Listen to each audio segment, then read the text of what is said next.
Ndabasuje kandi mbaye ikaze mwese umana na YEBABAWE TV. Uyu mwanya reka tuvuge ku nkuru iri gukomeza kuvugwa cyane ku muhanzi Bruce Melodie.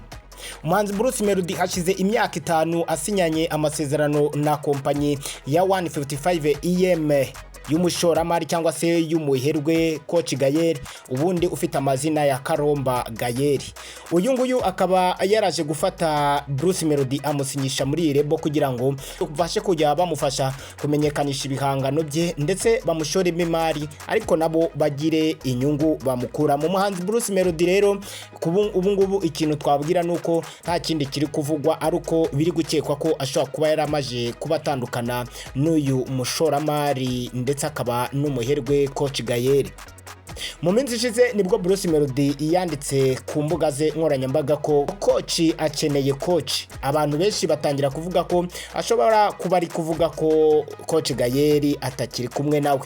Abandi bagiye no kureba ku mbuga nkoranyambaga basanga ahari handitse 155 EM hose nta hagihari, bigaragara ko nta mikoranire bagifitanye. Ni mu gihe Bruce Melodie mu bihe byashize yabajijwe kuri iki kibazo, wahamya ko ngo uko yabashije kuba asinyana n'amasezerano bikamenyekana ngo niba natandukana ngo bazabivuga, ngo gusa ntago aratandukana na Coach Gayeri.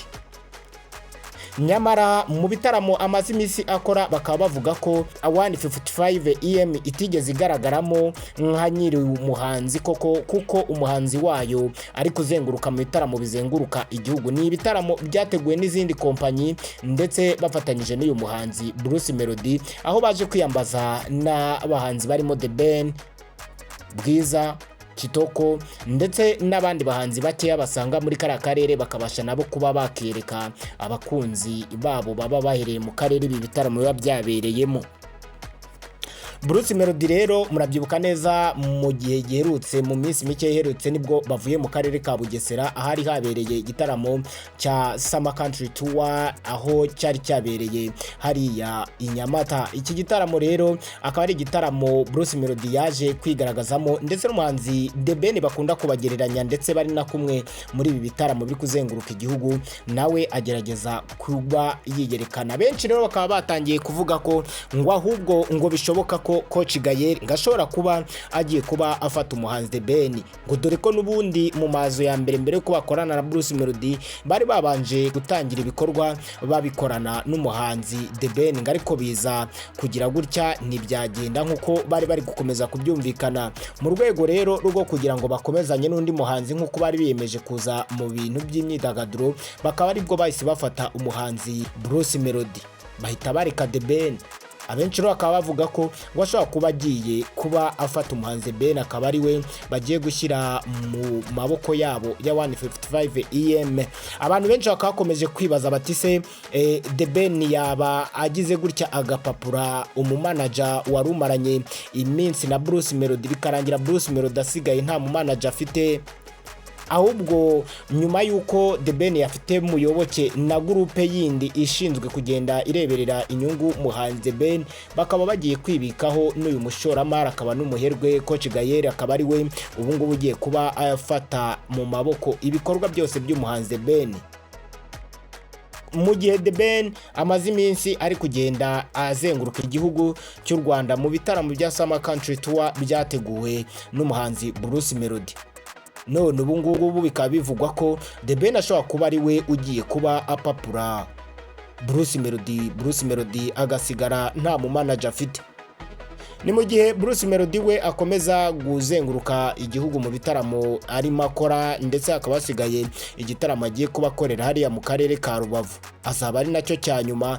Igitaramo yamajije kuba yipostingira ku mbuga ze nkoranyambaga ko ngo ari ya gahunda n'ubundi ngari yo kugwirirana, ibintu bitamazeho umwanya, dore ko yahise abikuraho kubera ko yari yakoresheje amashusho y'umuhanzi Dore ubwo yikubitaga hasi kuri stage cyangwa ku rubyiniro rwa hariya i Nyamata mu Bugesera, ndetse anashyiramo n'umumanager wa Dore ari we Alex Muyoboke, ubwo nawe yasitaraga akagira gutya agakumbagara ku rubyiniro hariya mu mujyi wa Kigali, ubwo bari mu nama yabahuzaga n'abanyamakuru.